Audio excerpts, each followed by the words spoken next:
Deməli, enerjinin saxlanma qanununa aid maraqlı bir suala baxaq burada.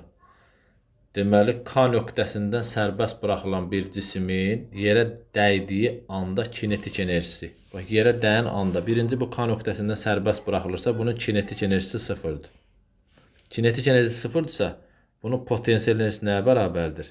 MGH-da, yəni 3 dənə MGH. 3 MGH. Kütləsi də M-dir. İndi burada bunun tam enerjisi nəyə bərabər olacaq? Bax, burada tam enerjisi. Kinetikdən potensialın cəmi də. Bu da verəcək bizə 3 MGH. Yəni 3 MGH hər yerdə 3 MGH-dür.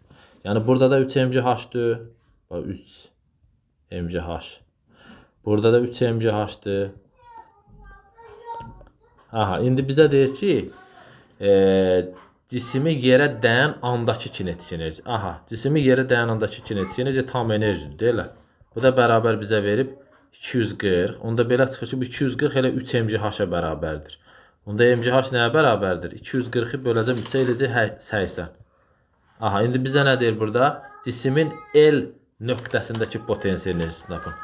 L nöqtəsindəki potensial enerjisi 2 MGH-dır. 2 MGH. Bu da bərabərdir. 2 vur MGH-ın derinə 80 yazsam, eləcək 160. Cavab eləcək 160. D variantı. Diqqətinizə görə sağ olun.